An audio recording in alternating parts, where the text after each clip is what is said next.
What's going on, everybody out there in the YouTube trucking community? Sean Cahalan, Christian Brother Trucker, coming at you again with another video this morning. And today, I'm going to be talking about the trainee that I kicked off my truck. Yeah, I got my own horror story. I have several, but this one in particular really was really, I guess for the lack of better terms, traumatic for me. And I only say this because this particular driver decided to get angry and start screaming at me while we were driving down the road. So, I was driving for night transportation, and I had been training for them for a while. And so, when I was attempting to pick this guy up, I was in contact with one of the driver managers in the office about this particular driver. It was a driver from a different terminal, so I was based out of Tulsa, and this driver was out of Hutchins or one of the other terminals down in Texas.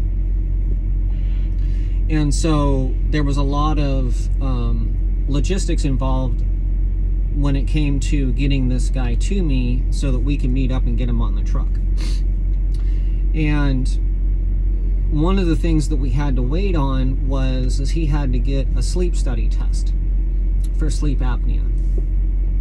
So I don't know a whole lot about, the DOT regulations when it comes to sleep apnea and CPAP and all of that fun stuff. But generally speaking, if you have a driver that's going through this, you need to know that there's a lot that you got to look out for as a trainer when somebody has sleep apnea. And I'll cover a little bit more about this here in a little bit as we talk about what it is that I went through with this particular driver. So I had to wait. I was driving solo at the time, and we were trying to coordinate, this guy getting the sleep test done so that he could then have arrangements made for him to fly to me while I was out driving around hauling loads.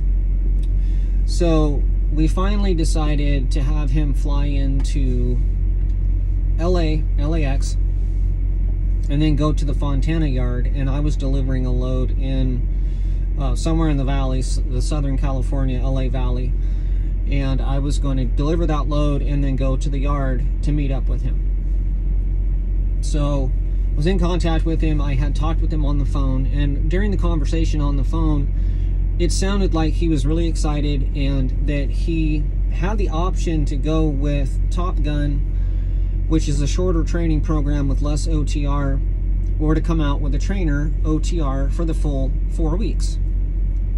So let me premise this and say that he was the one that made the decision to come out with a trainer OTR for 4 weeks because he thought that it would be a better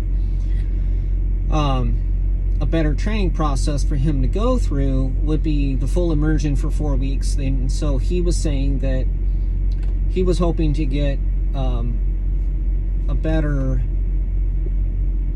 basically to go through a better process that's going to give him more hands-on experience with OTR driving. So this was his choice. Okay.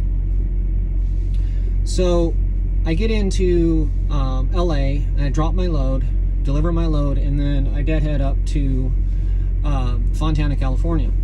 So I beat him there by a couple of hours. I think I took a shower, and I was waiting around for him to get an Uber from LAX over to Fontana.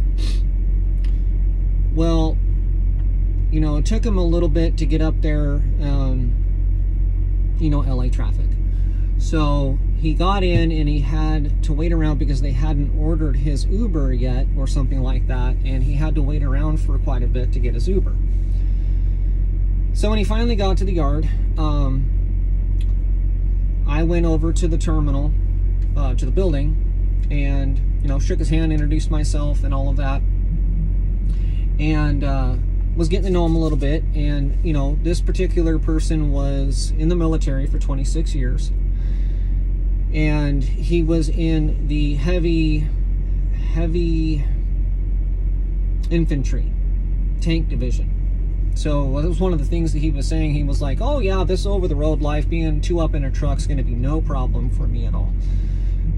You know, I was in a tank with something like 4 or 6 other guys or something like that. I don't know. Maybe the Bradleys have, you know, multiple people in this little tank.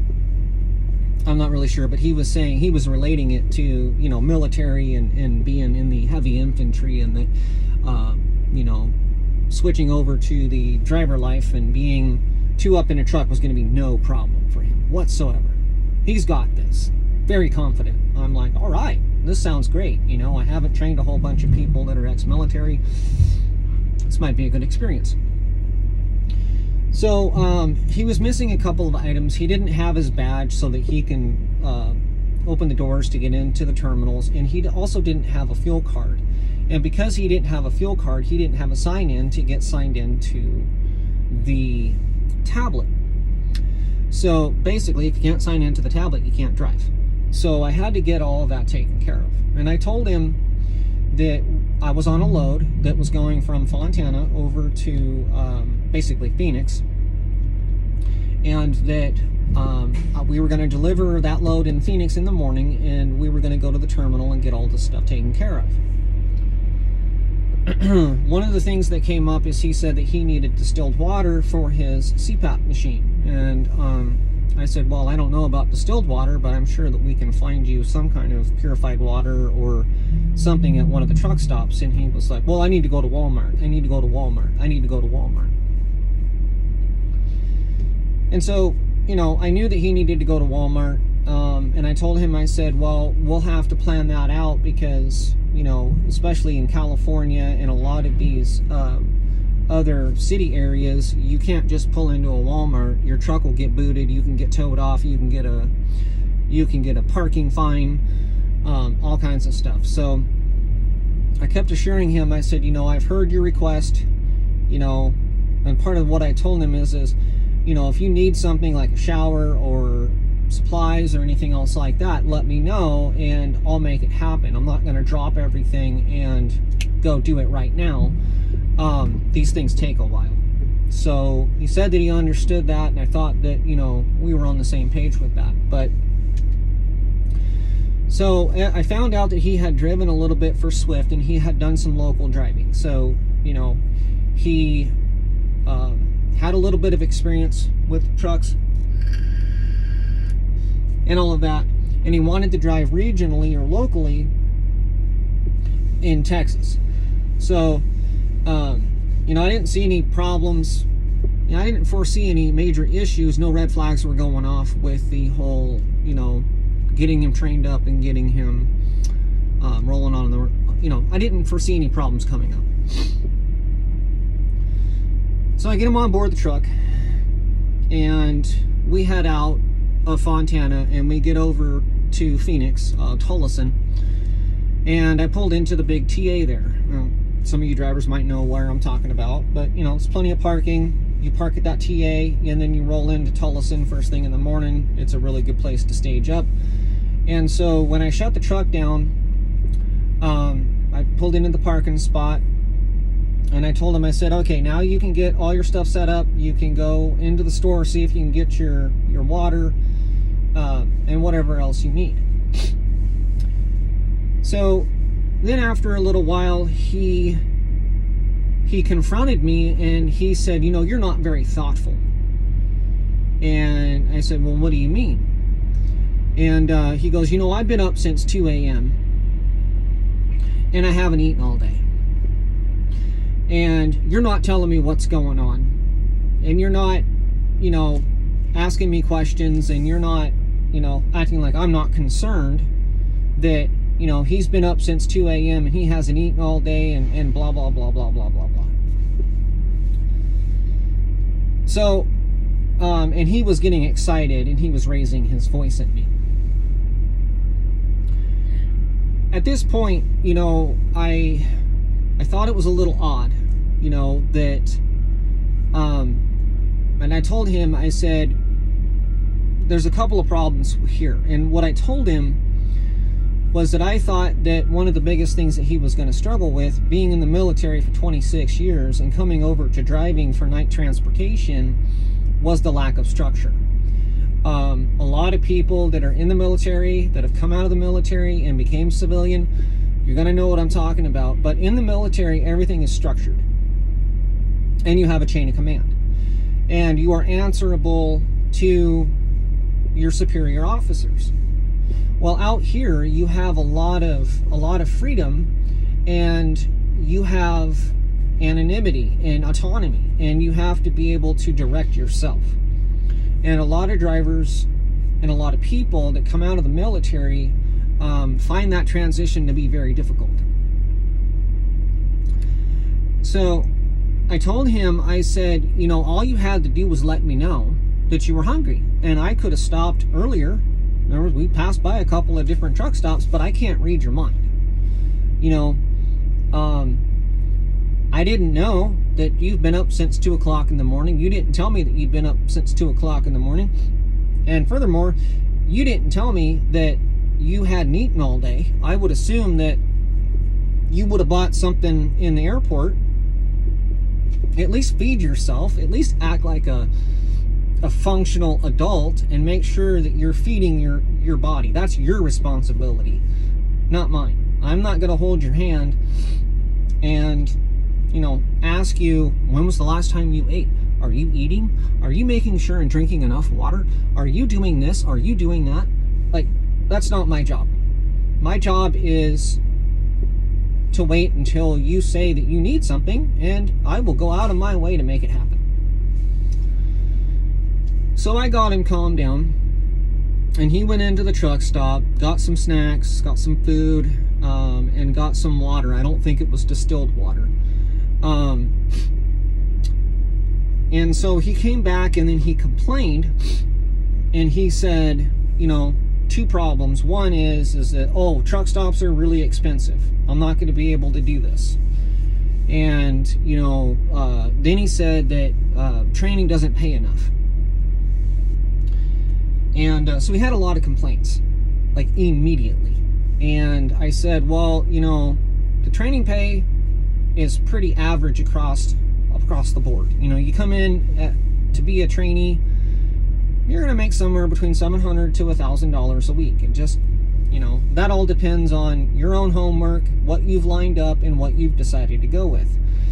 So, you know, if you're making $100 a day, you're making $100 a day. You know, whatever. So we get bunked down, and he gets his CPAP machine all set up there, and all of that fun stuff. And then we get the drop done in Tolleson, and then we go to the yard, because I had to pick up another load out of the. I didn't have to pick up another load, but I picked up another load at Pepsi, and it was a Gatorade load, so it was very heavy. So at this point, you know, I haven't heard any further complaints from him yet. So I get his badge, I get his fuel card, I get him all set up in the system so that we can get him driving.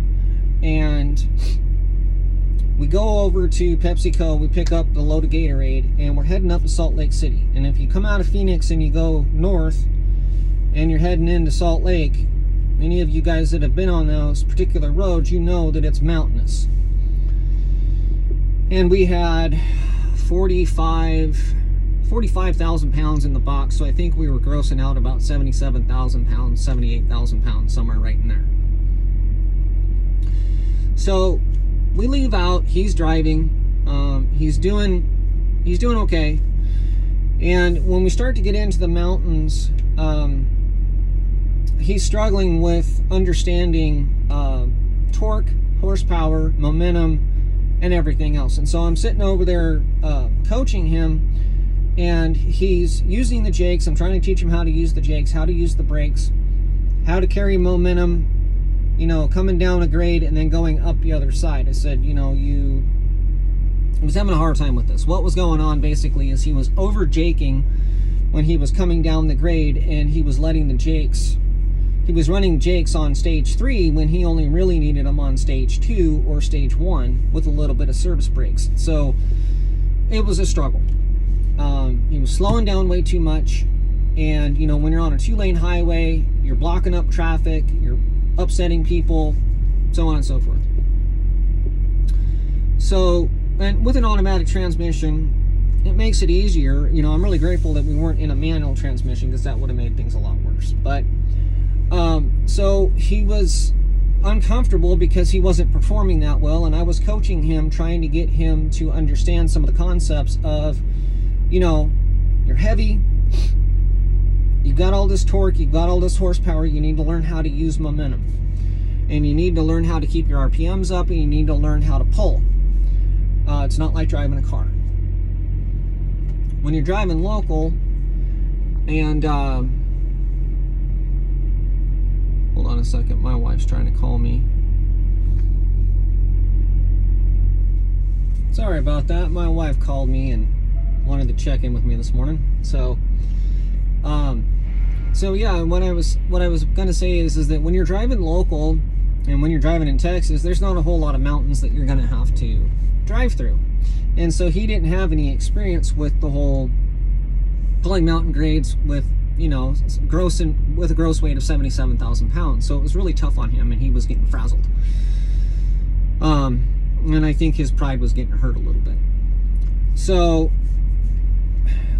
he drove all day, and towards the end of the day, he was getting frustrated.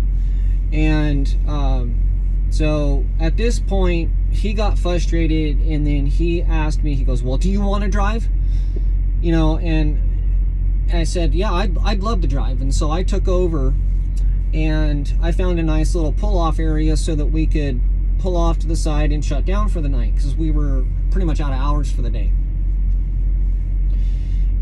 And while we were driving and he was struggling with the control of the truck and everything else, he was also complaining and saying that, you know, all this mountain driving is for the birds, and he wants to be local, and he wants to be regional, and he's not going to have to know how to drive through all these mountains, and blah, blah, blah, blah, blah, blah, blah. And he was just sharing his all-out disgust with the whole fact that he was having to drive a heavily loaded truck in the mountains. Okay, so at this point, with this complaint, what am I supposed to do with that? You know, I'm not responsible for his decision to come out OTR. This is the OTR life. You need to learn how to drive a heavy truck in the mountains in inclement weather. You know, I think it was summertime, so we didn't have to deal with inclement weather, but just the all-out complaining and the Babu whining about how much he was hating driving through the mountains and driving a heavily loaded truck. And this struck me as being very odd, because this is OTR life. This is what you do. This is your job. And even in Texas, you might not have the major mountains, but you're going to have hills. You're going to have heavy loads, and you're going to have to be able to go up and down, you know, smaller hills and all that stuff.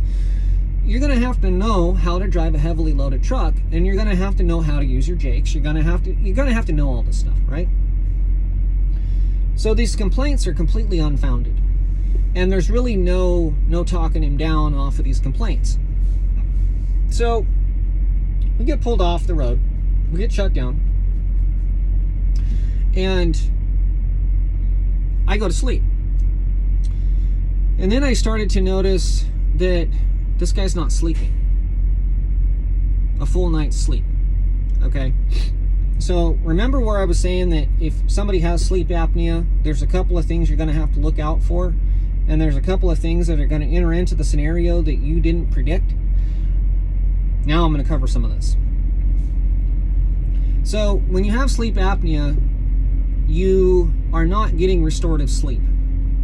And so your body is not regenerating, and the chemicals in your brain are not regulating properly, and so your mood becomes altered. You become defensive, aggressive. You become irritated, agitated very easily. You become almost like a manic bipolar, where all of a sudden, you know, you're fine one second, and then the next, you're angry and upset and irrational. So I was starting to see this, right? The other thing that really kind of concerned me, and I've seen this before with one other trainee years ago that wasn't diagnosed with sleep apnea, but looking back on it, I think he had sleep apnea, was when he was in the passenger seat, I would be talking to him and we would be carrying on a conversation. And then as soon as there was a pause in the conversation for about 30 seconds to a minute, I'd look over and he'd be sound asleep snoring. Like, you were just awake a second ago. What happened? So, yeah, he would be micro sleeping and full on snoring. And next thing you know, he'd be awake again, and then we'd be carrying on a conversation, and then I'd look over and he'd be asleep again. So it's very similar to that one condition, narcolepsy, I think, where all you're there 1 second and then the next you're asleep. So he had narcolepsy. I think that's what it's called.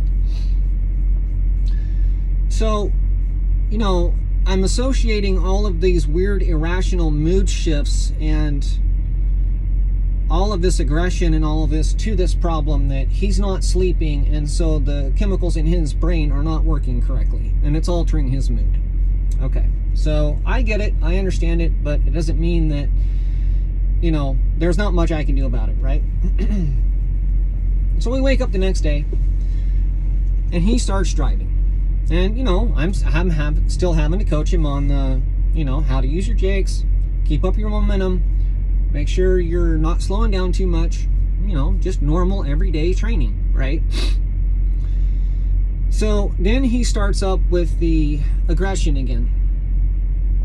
And he starts saying how, he doesn't understand why he's having to drive in all these mountains. This isn't what he signed up for.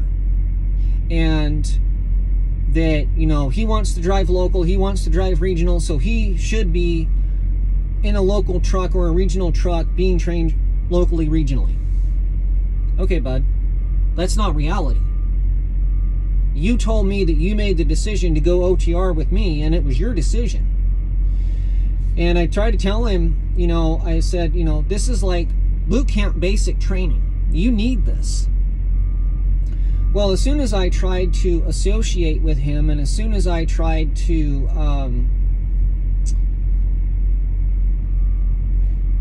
basically relate to him, he started screaming at me. This is nothing like that. I don't need this training. I don't need to know how to drive in the mountains. I don't need this. And then he started screaming at me. The company lied to me, blah, blah, blah. And, I mean, this is a 300-pound big man.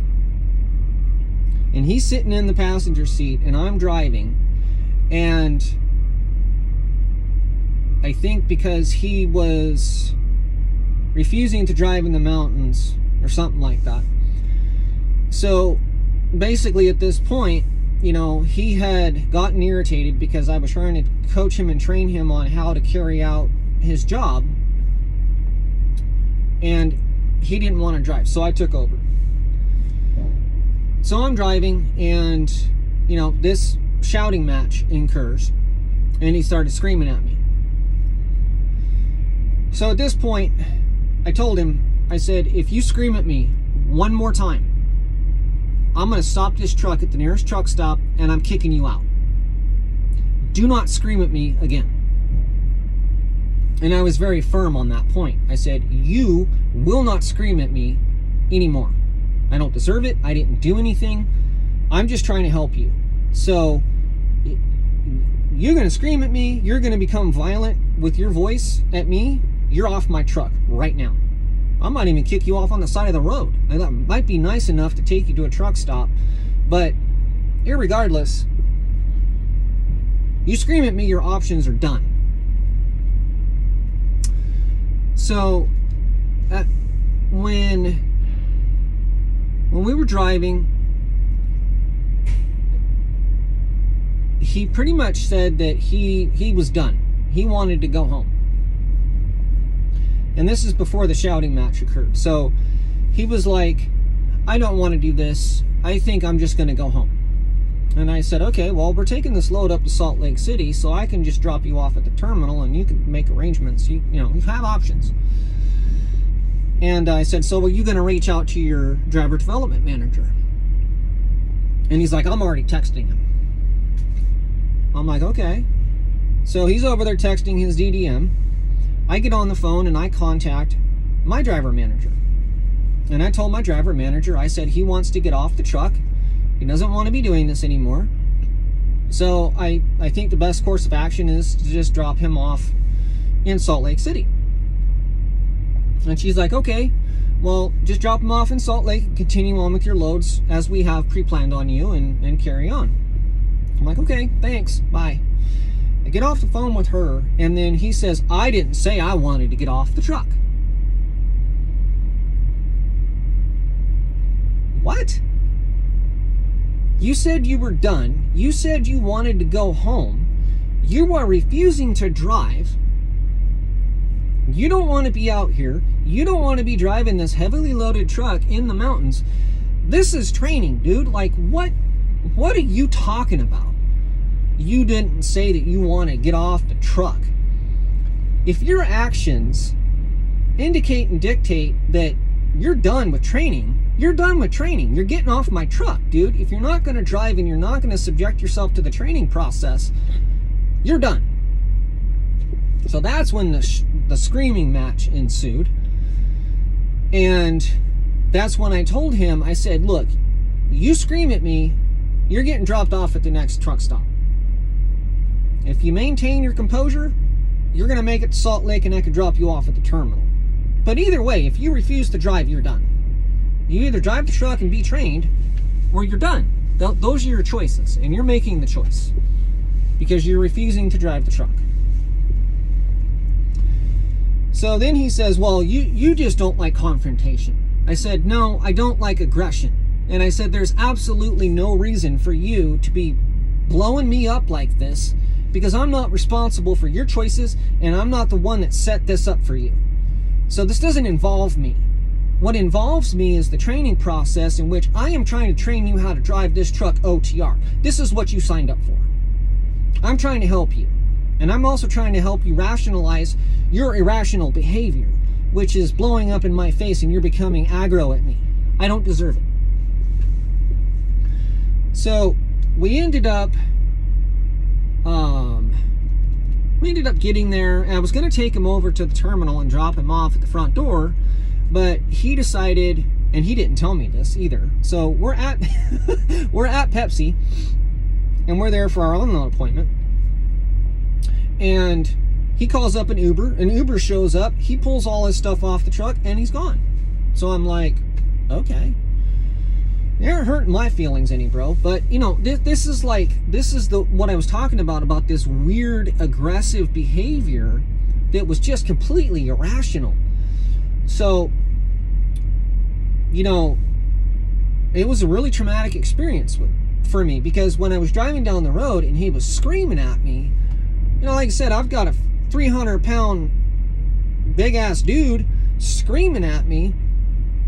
I thought he was going to punch me in the face and knock me out while I was driving, and I thought we were going to get into a wreck. I didn't know what he was going to do, but, I mean, he was full-on screaming at me. And, you know, absolutely not. You know, no trainer should have to put up with that kind of verbal abuse. And I'll tell you that right now, that I was having flashbacks back to my father, who used to verbally abuse me, physically abuse me. And so I've got all this PTSD going off while I'm trying to do my job, right? So, you know, those of you that may be able to relate to this, PTSD is very scary. And it's an irrational reaction to the stimulus, you know. Like, this guy's just screaming at me because he's mad. He doesn't understand that I was abused by my father, and that all of this fear and all of this, it scared the shit out of me, is what I'm saying, right? And because my father would scream at me, and then he would slap me or he'd punch me.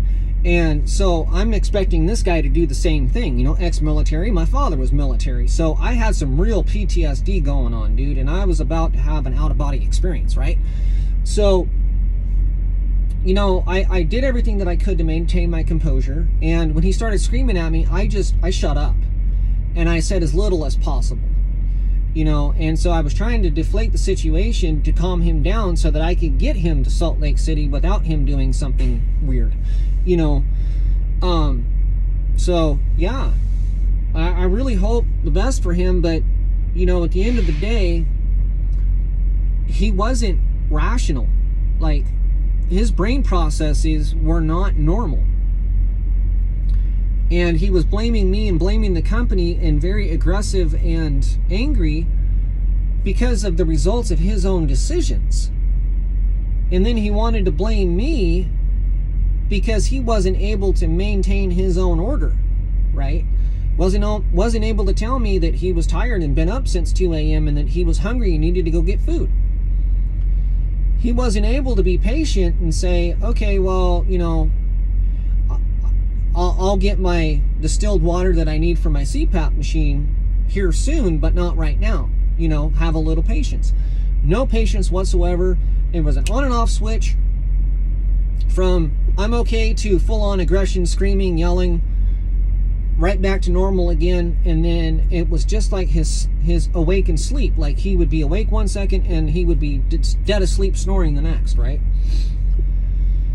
So I got him off the truck. It didn't escalate any further past that point. And, I was really grateful that it didn't, because it was just very traumatic for me to go through. And, I only assumed that he may have had something else lined up that he was going to go and do. And I really wish the best for him. But there's just some people that you're going to run into that you don't know how things are going to go down once they get on your truck. And as a trainer, one of the things that we do is if you're a conscientious person, you're going to sit there and blame yourself. What did I do wrong? What did I do wrong? What did I do wrong? And so I thought about that.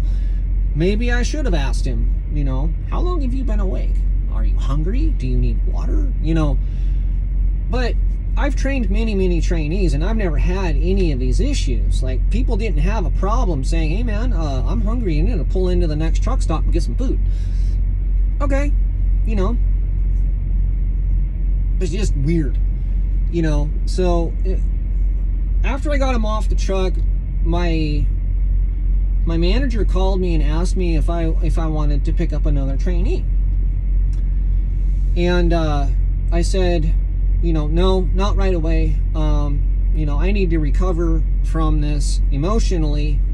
I need to recover from this PTSD, because at this point right now, I would rather just not train at all, ever.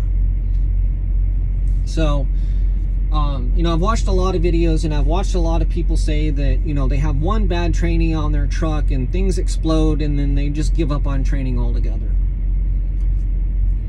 And to those people and to anybody involved, I would say, don't let one apple spoil the whole bunch. You're going to have your people that you just can't reach, you can't help, you can't train, you can't coach. Those are the ones that I would say are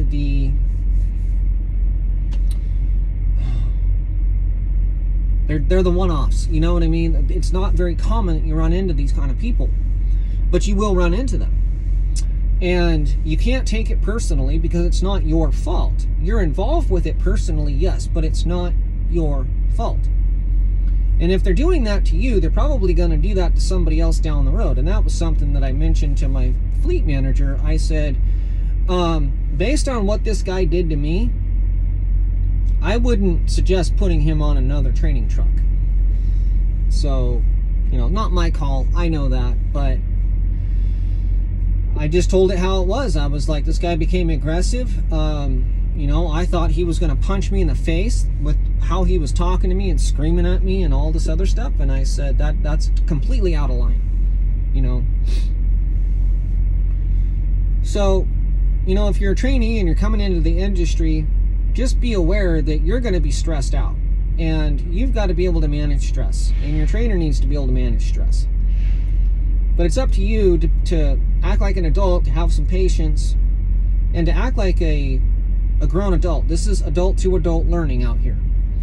I'm not your parent, and you're not my child.